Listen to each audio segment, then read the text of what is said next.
तो भगवान देख रहे हैं कि कालभुसुंडी जी महाराज जहां जहां उड़ के जा रहे हैं, भगवान का हाथ उनके पीछे 2 अंगुल पीछे पीछे चला रहा है। जब चारों ओर घूमने के बाद कालभुसुंडी जी थक गए तो वापस आकर के भगवान श्री राम के चरणों में गिर पड़े। जैसे लगे कि भगवान पूछ रहे हैं कि कालभुसुंडी क्या समझे, क्या जाने मेरे बारे में।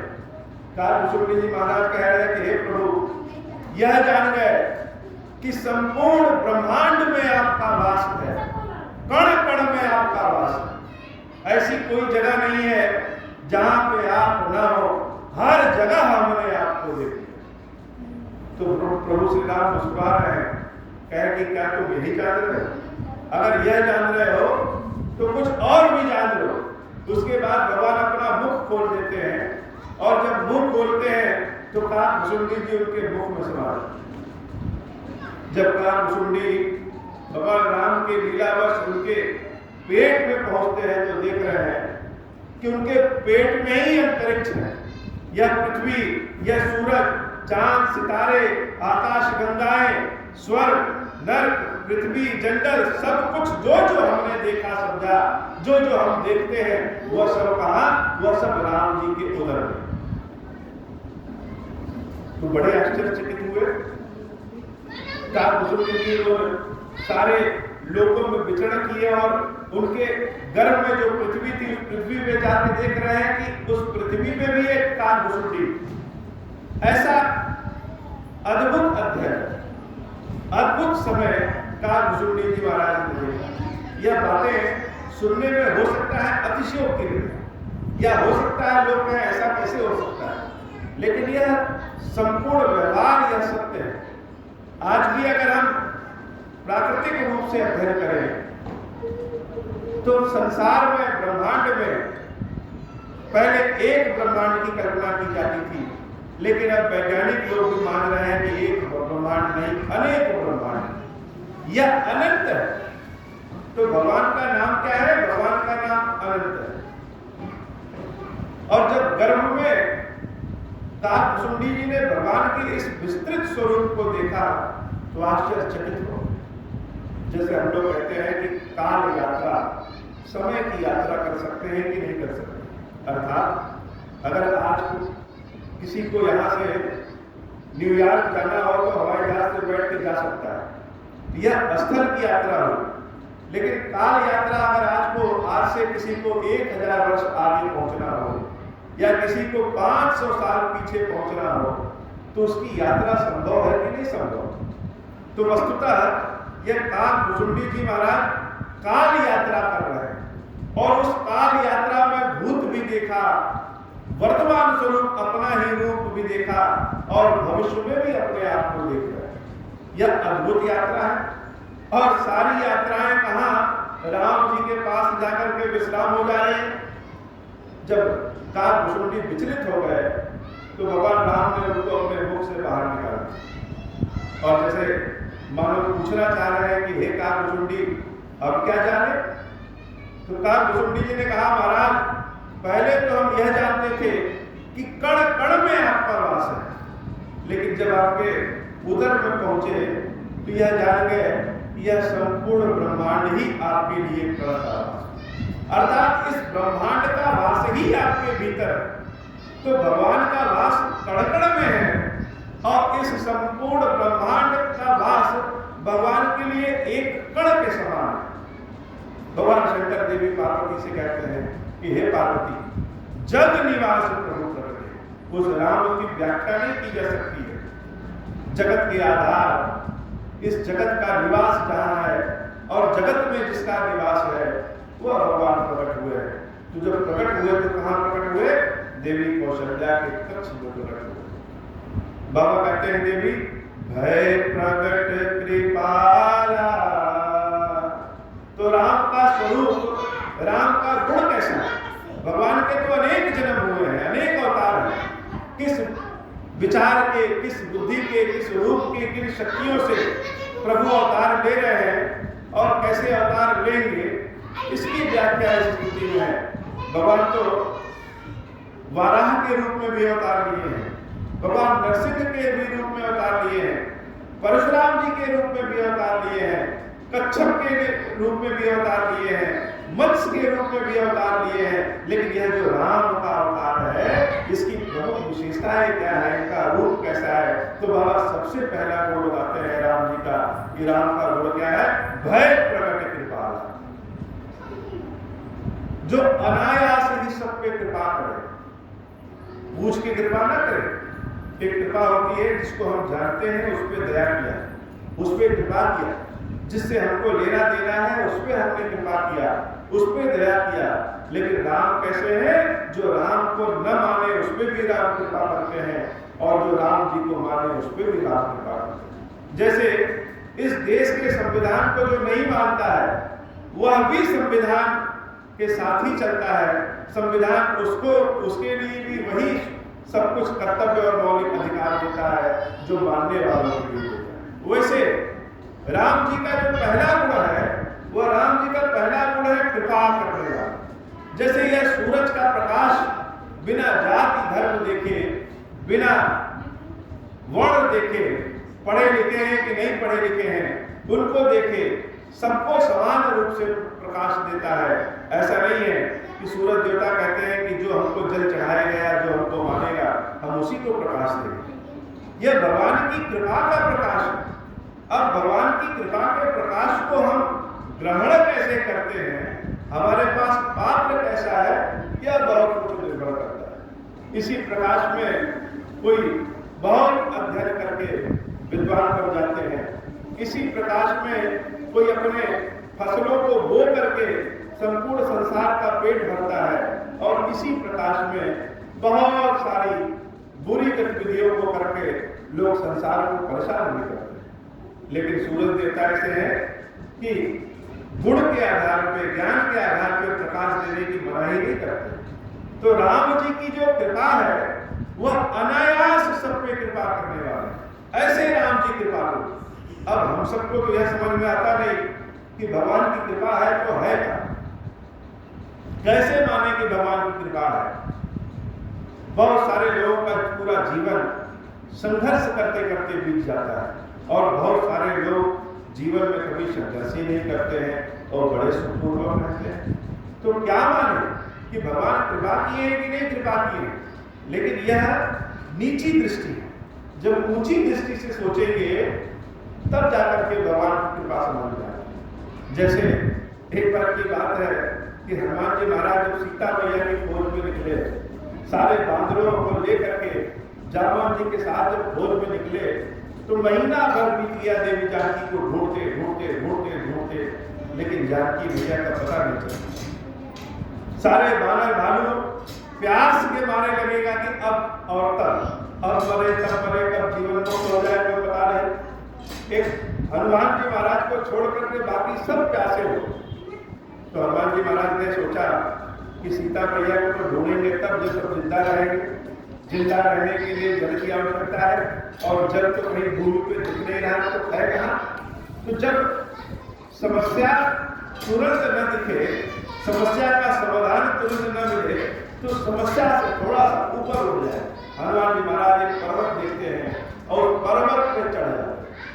पहाड़ पे जब चढ़ गए तो पहाड़ पे चढ़ने के बाद देख रहे हैं कि बहुत दूर कहीं जल तो नहीं दिख रहा है, लेकिन कुछ पक्षी ऐसे हैं जो जल की खोज में ढूंढते रहते हैं। जल वाले पक्षी एक जगह चारों ओर मंडरा रहे हैं, गुफा की तरह है, उसमें से निकल रहे हैं, आ रहे हैं, जा रहे हैं।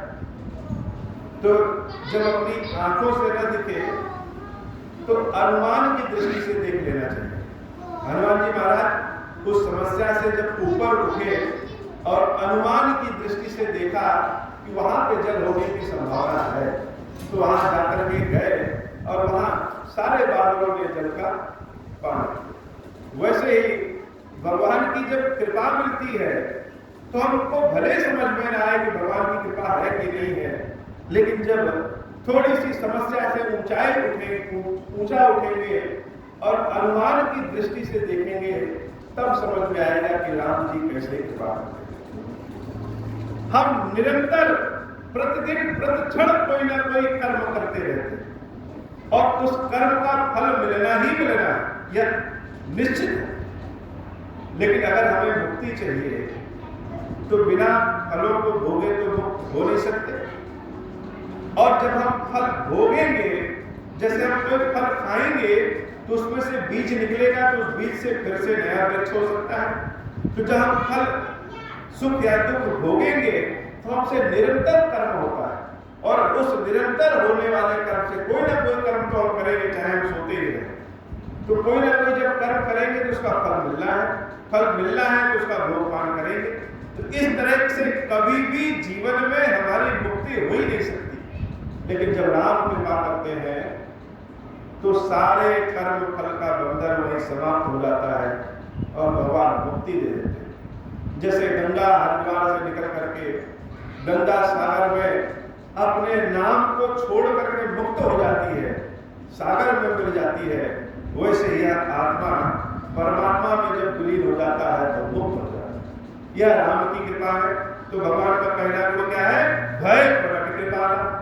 अब भगवान कृपा तो कर दिए, लेकिन जो लोग कमजोर हैं, जो दीनहीन हैं, उनको भगवान की कृपा की ज्यादा आवश्यकता है। तो दूसरा गुण प्रभु का क्या है? दीन दयाला। भगवान की दीन दयाल होने का ही गुण दूसरा गुण, जिसका कोई नहीं है उसके भी प्रभु।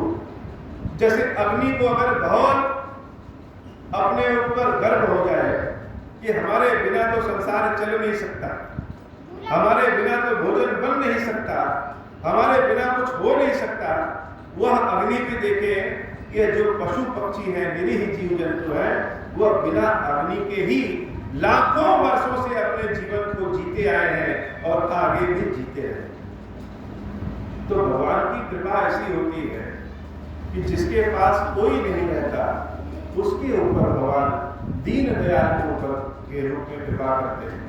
जैसे बच्चा कोई छोटा हो तो माँ बाप उस छोटे बच्चे को गोदी दे देते हैं, वैसे जो जितना प्रभु में आश्रित है, हमारा जितना विश्वास है, वैसा ही प्रभु का रूप है। अगर हम मानते हैं कि हम जो भगवान को भोग लगा रहे हैं वो भगवान भोग नहीं खाएंगे तो भगवान नहीं खाते। अगर हम मानते हैं कि नहीं, भगवान को जो हम भोग लगाएंगे वो भगवान ग्रहण करेंगे, और यह हमारा भोग तो बड़ा तीखा है, यह भगवान कैसे खाए? तो जैसा हमारा भाव है भगवान की वैसी ही कृपा है। जो लोग सोचते हैं कि नहीं, हमारा कर्म ही सब कुछ है और हम कर्म करके अपने कार्य को आगे बढ़ाएंगे, भगवान उनको कर्म करने की शक्ति देते हैं। जो लोग सोचते हैं कि हे प्रभु, मेरा कर्म और सब कुछ तो आप ही है, आप दोगे तो भोजन करेंगे और नहीं दोगे तो नहीं करेंगे, तो भगवान उनके भोजन की भी व्यवस्था करते हैं। बहुत से भक्त तो ऐसे भी अडिग हो जाते हैं कि प्यासे मर जाएंगे, लेकिन आज तुमको पानी पिलाना है, तो भगवान आकर के जल भी पिलाते हैं। यह हमारा भाव, हमारा विश्वास कैसा है, हमारी श्रद्धा कैसी है, उस पर निर्भर करता है। हम सबसे पहले अपनी शक्ति को दिखाते हैं, और जब चारों ओर से थक हार के बैठ जाते हैं, तब भगवान की शरण में आते हैं कि हे भगवान, हमारी रक्षा करो, हमारे ऊपर कृपा करो। अगर हम पहले ही प्रभु की शरण में आ जाए तो भगवान पहले ही कृपा करते हैं। हम लोग सोचते हैं कि भगवान परीक्षा क्यों लेते हैं? तो भगवान को किसी की परीक्षा लेने की क्या आवश्यकता? भगवान तो अंतर्यामी है, वह तो जानते हैं कि हम अंदर से कपटी हैं कि छली हैं। हम मंत्र का पाठ करते हुए मन में क्या सोच रहे हैं तो ईश्वर से छिपा नहीं। तो भगवान परीक्षा क्यों लेते हैं? भगवान परीक्षा नहीं लेते हैं, भगवान ट्रेनिंग देते हैं। जैसे अगर किसी को कमांडो बनने का मन होगा तो उसको साल डेढ़ साल की बहुत कठिन ट्रेनिंग लेनी पड़ेगी। अगर किसी को पुलिस बनने का मन होगा तो उसको सिर्फ कम ट्रेनिंग लेनी रहेगी। और अगर किसी को किसी भी तरह के फौज में जाने की इच्छा नहीं होगी तो उसको कोई ट्रेनिंग नहीं। तो हमारी जो इच्छा है, हम जो प्राप्त करना चाहते हैं, भगवान ट्रेनिंग दे करके उस लायक बनाते हैं, वह पात्र बनाते हैं। तो हम इच्छा तो बहुत बड़ी पाल रहे हैं, लेकिन कहें कि नहीं, हमको ट्रेनिंग नहीं लेना है, हमको उस लायक नहीं बनना है, तो ऐसा तो संभव नहीं है। तो जो ट्रेनिंग होती है भगवान की, उसी को हम कहते हैं कि भगवान परीक्षा ले रहे हो। अपनी चाहत कम करो, भगवान की परीक्षा अपने आप कम हो। तो जैसी इच्छा वैसी भगवान की कृपा से पात्रता बन जाती है, तो जिसका कोई नहीं रहता भगवान उसके होते हैं। दूसरा गुण भगवान के दीन दयाल, कौशल्या हितकारी। तीसरा गुण देवी कौशल्या के हितकारी। अब देवी कौशल्या का हित अपना हित, क्या यह संभव है कि केवल एक व्यक्ति के हित के लिए भगवान जन्म ले? तो कौशल्या तो महारानी है और संपूर्ण प्रजा का हित ही देवी कौशल्या का हित है। अगर कौशल्या अपने हित में रहती, इस कलयुग में जन्म लेती, तो राम से कहती कि हे राम, दशरथ को भी छोड़ो और कैकेयी को भी छोड़ो, तुम मेरे पुत्र हो, मैं तुम्हें आदेश देती हूं कि तुमको जंगल ले जाना। लेकिन देवी कौशल्या ने ऐसा दिखाया नहीं। जब प्रभु उनके पास पहुंचते हैं कि हे माता, मेरी माता कैकेयी ने आदेश दिया है कि हमको 14 वर्ष के लिए जंगल जाना है, तो महारानी कौशल्या पूछती है और तुम्हारे पिता दशरथ? तो हे माता, हमारे पिता दशरथ ने भी आज्ञा दिया है कि हमें 14 वर्ष तक जंगल जाना है। देवी कौशल्या कहती है कि हे पुत्र, इस अयोध्या के जितने भी पुण्य थे, सारा पुण्य अब समाप्त हो चुका है, इसलिए तुम्हारा वास यहाँ से दूसरी जगह होने जा रहा है। जंगल तुमको नहीं मिल रहा है, यह कौशल्या ही, यह अयोध्या ही जंगल बनने वाली है। और देवी कौशल्या भगवान श्री राम को वनवास का आदेश, वनवास की आज्ञा दे देती है। ठीक है, जिसमें तुम्हारी माता और पिता की इच्छा हो वही करो। तो अगर कौशल्या अपना हित चाहती तो राम को कभी जंगल नहीं जाने देती, और राम जी अगर जंगल ना जाते तो शायद आज राम ना होते। तो माता कौशल्या का हित संपूर्ण समाज का हित है। और भगवान श्री राम में जो तीसरा गुण है वह कौशल्या हितकारी। देवी ने जब भगवान के इतने सुंदर स्वरूप को देखा कि हमारे पक्ष में जो प्रकट हुए हैं ये इतने सुंदर स्वरूप में हैं, यह है कौन? भगवान के गुण के साथ साथ भगवान के रूप की चर्चा है कि भगवान का रूप कैसा है। हर्षित महतारी मुनि मनहारी। भगवान के उस रूप को देख करके माता कौशल्या बड़ी हर्षित हो जाती है, और भगवान का रूप ऐसा है कि मुनि लोग भी अपना मन हार जाए। यह मुनि लोग मन क्यों हार जाए? तो सांसारिक लोगों का, गृहस्थों का मन कभी अच्छी सुंदर गाड़ी देख लेंगे तो उस पे आ जाएगा, कोई अच्छा बहुत बढ़िया घर देख लेंगे उस पे आ जाएगा, कोई अच्छा वस्त्र देख लिए वह भी इच्छा करेगी कि यह मिल जाए, कोई अच्छा गहने देख लिए वह भी इच्छा करेगी कि यह मिल जाए। लेकिन मुनियों का मन ऐसा नहीं। मुनियों का मन न घर देख करके उनकी इच्छा करती है कि मिले, न धन देख करके इच्छा करती है कि मिले, लेकिन मुनियों का मन जब राम जी के स्वरूप को देख लेते हैं तो अपने सारी मुनिगिरी भूल जाते हैं, सारा ध्यान भूल जाते हैं, और मन करता है कि इस प्रभु के रूप को हम इसी तरीके से देखते रहे। तो देवी जब देखती है कि इन भगवान का रूप कैसा है, मुनि मनहारी अद्भुत रूप विचारी, अद्भुत रूप है, ऐसा रूप जिसके बारे में तो हमने कभी देखा सुना पढ़ा ही। यह कैसा रूप है? तो भगवान का जो रूप है, किसी की सौंदर्य कैसा होगा, किसी की सुंदरता कैसी है।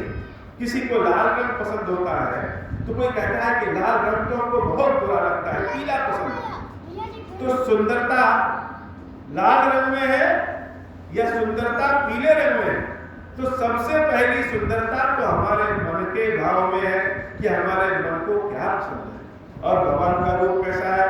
लोचन अभिरामा, लोचन अर्थात आंख, और अभिरामा जिसको देख करके एक जगह स्थिर हो जाए हमारी आंखें, उसको देखने के बाद और कुछ देखने की इच्छा ही ना करे, और कुछ देखने का मन ही ना करे। लोचन अभिरामा, तो राम जी के स्वरूप को देख करके ऐसा रूप है कि एक ही जगह आंखें स्थिर हो गई। तनु घन श्यामा, वो रूप कैसा था, रंग कैसा था? वह रूप जो शरीर का था तनु घन श्यामा, श्याम रंग का, जैसे बादलों का रंग होता है, अंतरिक्ष का रंग है, उस तरह से श्याम रंग का रूप है। निज आयुध भुजचारी, भगवान का जो प्रमुख आयुध क्या है? वह चतुर्भुज। भगवान अपने चतुर्भुज स्वरूप में जब प्रकट होते हैं तो कौशल्या जब उनको देखती है तो देखती रह जाती है, उनको देखने के बाद और कुछ देखने की इच्छा ही नहीं रह जाती। भूषण वन माला, एक विशेष तरह की माला जिसको वनमाला कहते हैं, वह माला कभी मुरझाती नहीं। माला न मुरझाने का मतलब तत्व क्या है कि हम लोग एक ही काम करते करते उग जाते हैं, रोज वही काम, रोज वही काम, रोज वही काम, बहुत सारी समस्याओं से परेशान हो जाते हैं, हमारे मन की सुंदरता समाप्त हो जाती है, खिन्न हो जाते हैं। चाहे भगवान के मंदिर में बैठे हो, चाहे जंगल में बैठे हो, लेकिन जब एक जगह रहते हैं तो हम सबका ऐसा लगता है कि जहाँ जगह यहाँ बड़ी समस्या है, यहाँ छोड़ करके भागो, हटो है। शायद दूसरी जगह जाएंगे तो नया कलेवर मिलेगा, नया सुगंध मिलेगा और सब कुछ नया होगा तो समस्या भी छूट जाएगी। लेकिन प्रभु के साथ ऐसा नहीं। भूषण वनमाला, वह जो माला पहने हैं, चाहे कितना भी कष्ट हो लेकिन उसका सुगंध कभी समाप्त नहीं होता, कभी मुरझाता नहीं। अर्थात जहां मन लग जाए वहां से कभी मुरझाना नहीं चाहिए। संसार में ऐसी कोई जगह नहीं जहां समस्या ना हो, और संसार में ऐसी कोई जगह नहीं जहां आनंद ना हो। बस मतलब यह है कि मन हमारा कहाँ लग जाए, मन किसमें लग जाए। तो भगवान ने जो माला पहनी, भूषण वनमाला, वो कभी मुरझाती नहीं, वो सुगंधित रहती है। भगवान को देखते देखते, खीरेश्वर महादेव को देखते देखते और देखने का मन करता है। नयन विशाल, भगवान की जो आंखें हैं वो बड़े विशाल है, नयन विशाल। और यही नहीं, जो लोग भगवान को देखते हैं उनकी आंखें भी बड़ी हो जाती है। सिर्फ प्रभु की आंखें बड़ी नहीं है, भगवान के भक्तों की आंखें भी बड़ी हो जाती हैं जब भगवान का दर्शन करते हैं। क्यों? क्योंकि शोभा सिंधु करारी, वह शरीर व रूप कैसा है, जैसे सुंदरता का, सौंदर्यता का समुद्र है, एकदम सागर है, ऐसा रूप राम का है। कई दुई कर जोरी स्तुति तोरी, कौशल्या भैया हाथ जोड़ लेती है। यह क्या, यह हमारे जो कक्ष में प्रकट हुए हैं, यह कौन है? कौशल्या देवी बड़ी पढ़ी लिखी, ऐसा नहीं है कि वो पढ़ी लिखी नहीं है, बड़ी बूढ़ी है, बड़ी पढ़ी लिखी, वेद पढ़ा है, शास्त्र पढ़ा है, श्रुतियां पढ़ी है, सब कुछ जानती है, ईश्वर के बारे में जानती है, भगवान के रूप के बारे में जानती है। लेकिन जितना पढ़ा लिखा, जाना, समझा, यह रूप तो उन सबसे अलग है। यह कौन है, क्या कहें इनको? हमारे घर में कोई आया है, उसका नाम हम जानते हो तो हम उसका नाम लेकर के प्रणाम कर सकते हैं, जिस पद पे हो उस पद को लेकर के प्रणाम कर सकते हैं। लेकिन अगर कोई अनजान व्यक्ति आ गया, जिसके रूप को हम पहली बार देख रहे हैं, जिसके पद के बारे में जानते नहीं, जिसका नाम जानते नहीं, उसको चाय पसंद है कि शरबत पसंद है जानते नहीं, तो क्या कह करके सेवा करेंगे? देवी कौशल्या जो इतनी पढ़ी लिखी है, वो अपने राम के जब स्वरूप को देखती है तो हाथ जोड़ लेती है। कई दुई कर जोड़ी, दोनों हाथों को जोड़ लिया, स्तुति तोरी कह विधि करम अनंता, कि हे प्रभु आप कौन हैं और किस विधि से, किन मंत्रों के, किस मंत्रों से, किन विधियों से आपकी स्तुति करें, क्या कहें। और पहला नाम जो भगवान का देवी कौशल्या को समझ में आता है, वो भगवान का नाम देती अनंता, जो अनंत, जिसके न आदि का न अंत का पता हो, जो अनंत हो। हे प्रभु आप कौन हो है और किस विधि, किन मंत्रों से आपकी स्तुति करें। माया गुण ज्ञानातीता, हमने इस संसार में माया अर्थात इस संसार में जितना गुण है, जितनी श्रुतियां हैं, जितना वेद है, जितना सिद्धांत है, जितना ज्ञान है, सब जान देख समझ लिए, लेकिन माया गुण ज्ञानातीता अमाना, इन सारी श्रुतियों से, सारे पुस्तकों से, सारे ज्ञानों से आप परे हैं। ज्ञानातीता, ज्ञान से पकड़े नहीं जा सकते। अमाना, वेद पुराण भरता, वेदों में पुराणों में भी आपके इस स्वरूप के बारे में कहीं लिखा नहीं है। कौन आप? करुणा सुख सागर, आपको देखते ही जैसे हृदय में करुणा भरा रही हो, जैसे सुंदर पहाड़ों का दर्शन करिए तो मन बड़ा सुंदर हो जाता है। जैसे सुंदर गंगा जी की लहरों को देखिए, नदियों को जाइए, देखते ही मन बड़ा सुंदर हो जाता है। पुष्प को सुंदर देखिए तो मन सुंदर हो जाता है। जिस तरह के रूप को देखिए, भाव भी इससे हो जाता है। भगवान का जो भाव है, भगवान का जो रूप है, उन रूप को देख करके करुणा सुख सागर, हृदय में सबसे पहले करुणा भरा, यह करुणा कौन है? यह करुणा भगवान शंकर का रूप है। शिव जी जो राम जी का जो शरीर है, वह शरीर जैसे हम लोगों का पंच तत्वों से शरीर बना है, राम का शरीर पंच तत्वों से नहीं है। राम का शरीर स्वयं साक्षात भगवान शिव के तत्व से बना है। तो जिनको करुणा शंकर कहते हैं, वह करुणा शंकर ही राम के शरीर के रूप में करुणा सुख सागर सब गुण आगर। जब भगवान के रूप को देख रहे हैं तो करुणा आ जा रही है। संसार के सारे सुख जैसे एक गगरी में भर जाए, उसे हृदय में भर जा रहे हैं। सब गुण आगर जहिका वह श्रुति संता। सारे स्मृतियों संतों को हमने जान लिया, पढ़ लिया, समझ लिया, लेकिन हे प्रभु आप हैं कौन, यह तो बताइए। और है तो है, मेरे इस कक्ष में क्यों प्रकट हुए? सोमम हितलागी जन अनुरागी भय प्रकट श्रीकर्ता। भगवान का जो दूसरा नाम किया देवी कौशल्या का, श्रीकर्ता। श्री अर्थात संसार में जो कुछ दिखाई दे वही श्री है, और जो श्री को अपने पास रखे वह तंत्र, वह भगवान विष्णु, वह नारायण है। तो आप हैं कौन जो इतना सौंदर्य धारण किए हुए? ब्रह्मांड निकाया निर्मित माया रोम रोम प्रतिवेदक है। आपको देख करके ऐसा लग रहा है जैसे ब्रह्मांड का कण कण में आपका वास है, और संपूर्ण ब्रह्मांड भी आपके लिए कण कण में है, रोम रोम में है। मम पुरुषोवासी यह उपहासी सुनत धीर मति चिरंदन है। हे प्रभु आपको देख करके मन कर रहा हंसे, लेकिन इसके ऊपर हंसे, आनंद कैसे मनाए? है कौन यह तो बताइए। मेरी बुद्धि स्थिर नहीं है आपको देख करके। उपजा जब ज्ञाना प्रभु मुस्काना। भगवान श्री राम जब कौशल्या देवी की स्तुति को सुने, इन बातों को सुने तो उसी को स्तुति माने, और अपनी कृपा से देवी कौशल्या को ज्ञान प्रदान किया। देवी कौशल्या को जब ज्ञान प्राप्त हुआ तो भगवान ने स्वयं कहा, उपजा जब ज्ञान प्रभु मुस्काना। चरित बहुत विध कीन चहे कही कथा सुहाई मातु बुझाई जहि प्रकार सुत प्रेम लहे। कथा सुना दिए कि हे देवी पिछले जन्म में आपने ही तो मांगा था कि मैं आपका पुत्र बन करके आऊं, और जब आपका पुत्र बन करके आऊं तो आपको यह बात कभी भूले ना कि जो आपका पुत्र है वह मैं ही। तो हे देवी आपको ही हम याद दिलाने के लिए आए हैं। यह हम आपको याद दिलाने के लिए आए हैं कि मैं ही आपका पुत्र। मानस एक ऐसा विचित्र और अद्भुत ग्रंथ है जो चार कल्पों की कथाओं एक साथ लेकर के चलता है। मानस में पढ़ेंगे तो एक जगह राजा मनु और देवी शत्रुपा तपस्या करते हैं, और तपस्या करके भगवान को प्रसन्न करते हैं। भगवान प्रसन्न होकर के उनके पुत्र के रूप में प्रकट होने का वरदान देकर के अंतर्धान होते हैं। यह राम जो प्रकट हुए हैं, यह देवी शत्रुपा और महाराज मनु जो कि दशरथ और कौशल्या है उनके ही अंश से प्रकट हुए हैं, और यह भगवान का आशीर्वाद। लेकिन वहीं पे जब आगे कथा पढ़ेंगे कि जब देवता सब भगवान के पास जाते हैं, त्राहिमाम करते हैं, तो भगवान कहते हैं कि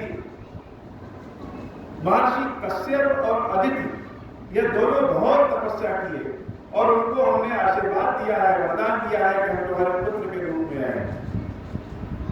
तो एक ही पुस्तक में एक जगह दशरथ और कौशल्या, महाराज मनु और शत्रुपा है, और एक ही जगह उसी जगह पे स्वयं अपने मुख से भगवान कह रहे हैं कि दशरथ और कौशल्या, महर्षि कश्यप और अदिति।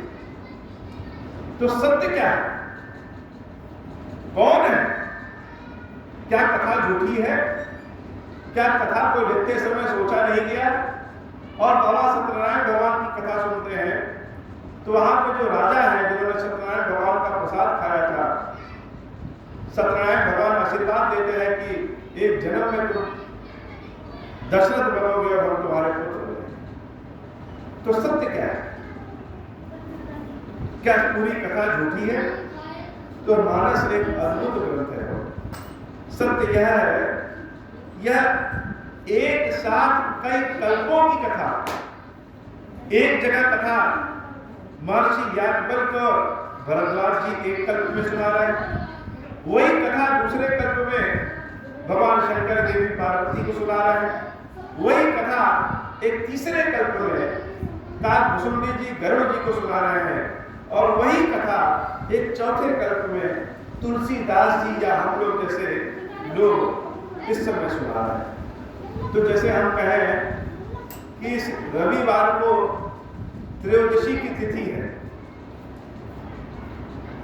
इसका मतलब कि त्रयोदशी की तिथि इस रविवार को है, अगली जो त्रयोदशी की तिथि पड़ेगी वह हो सकता है कि सोमवार को पड़ जाए, वह हो सकता है तो मंगलवार को पड़ जाए। अर्थात राम का अवतार, राम का जन्म अनेक कल्पों में अनेकों बार हुआ है, और किसी बार दशरथ और कौशल्या महर्षि कश्यप और अदिति बने हैं, किसी कल्प में दशरथ और कौशल्या मनु और शत्रुघ्न बने। तो यह भी हो सकता है कि कोई ऐसा कल्प भी आए जिसमें दशरथ के रूप में हम स्वयं बन जाएं। यही तो राम कथा की विशेषता है, और राम कथा सुनने का आनंद तब है जब हम स्वयं को राम कथा से जोड़ लें कि एक समय ऐसा आएगा जब राम जन्म लेंगे, तो हो सकता है कि दशरथ के रूप में या वशिष्ठ के रूप में या जामवंत के रूप में या सुग्रीव के रूप में या बंदर के रूप में या अयोध्या में जहां राम जन्म लेते हैं उनके बगल में रहने वाले व्यक्ति के रूप में हमारा कोई जन्म हो, और हम अपनी आंखों से राम के जन्म को देखें।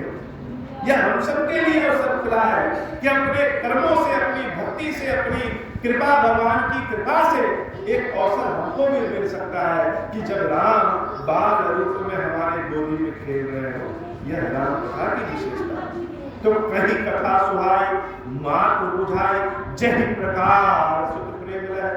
देवी कौशल्या ने कहा कि हे प्रभु, अब जब आप मनुष्य रूप ले ही लिए हो तो पूरी तरह से ले। अब तो आप मनुष्य रूप ले लिए तो पूरी तरह से लो।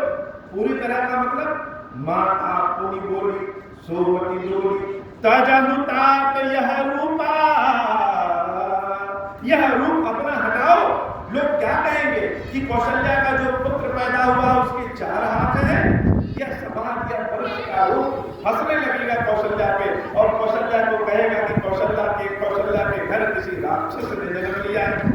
जैसे भगवान कृष्ण के समय जब शिशुपाल पैदा हुआ तो उसके 4 हाथ, और आकाशवाणी हुई कि जिसकी गोदी में यह जाएगा और गोदी में जाने के बाद इसके 2 हाथ गिर जाएंगे, समझ लो वही इसका वध करेगा।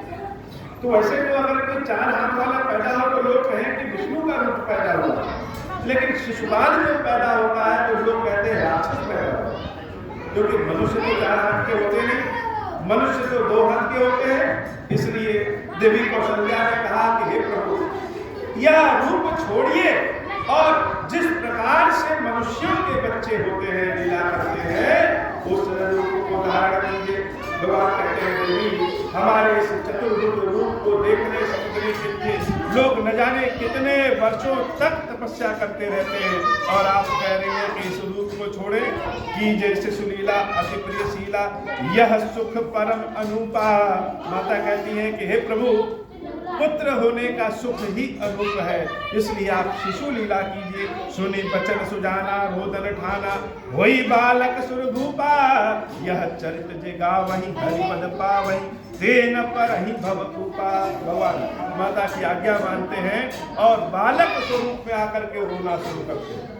भगवान की रोना भी बड़ा अनोखा है, विचित्र है। जब रोना शुरू करते हैं, जहां जहां रोने की आवाज गई, ऐसा लगा जैसे ब्रह्मानंद कान में समा गया, आनंद का भाव आ गया। विप्र धेनु सुर संत हित लीन मनुज अवतार, निज इच्छा निर्मित तनु माया गुण गोपा। यह भगवान का जो शरीर है वह भगवान की अपनी इच्छा से, इसकी भी मधुर कथा है। आज की कथा इतनी ही। श्री खीरेश्वर महादेव जी, खीरेश्वरी मैया जी, हम सब के ऊपर कृपा करिए बाबा, और श्री राम नवमी की, श्री राम जी के जन्म की हम सभी को बहुत बहुत बधाई हो। बोले श्री खीरेश्वर महादेव जी, खीरेश्वरी मैया जी की सदा ही जय हो। अब हो प्रसन्न प्रभु मोह पर, नाथ दीन पर देहु, निज पद भगति देहु प्रभु, मुनि दूसर पर देहु। तब माया वश जीव जड़, संतत फिरहि गुणान, हम पर क्रोध न करिय प्रभु, कृपा सिंधु भगवान। शंकर दीन दयाल, अब हम पर होहु कृपाल, साप अनुग्रह होई जहि विधि, नाथ तो रहि काल। दीन दयाल बिरुद संभारी, हरहु नाथ मम संकट भारी।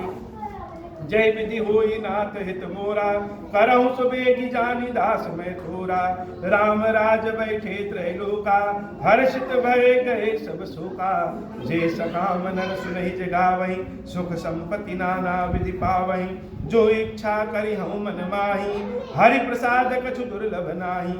मंगल भवन अमंगल हारी, उमा सहित जय जपत पुरारी। बोले श्री खीरेश्वर महादेव जी, खीरेश्वरी मैया जी की सदा ही जय हो। हे भगवान शंकर, आप ऋण पातक दुर्भाग्य और दरिद्रता की निवृत्ति के लिए तथा संपूर्ण पापों का नाश करने के लिए मुझ पर प्रसन्न होइए। मैं दुख और शोक की आग में जल रहा हूँ, संसार भय से पीड़ित हूँ, अनेक प्रकार के रोगों से व्याकुल और दीन हूँ। खीरेश्वर मेरी रक्षा कीजिए। देव देवेश्वर, सबको निर्भय कर देने वाले महादेव जी, आप यहाँ पधारिए और मेरी की हुई इस पूजा को पार्वती जी के साथ ग्रहण कीजिए, मेरा मंगल करिए। महादेव शिव शंभु। ओम श्रीम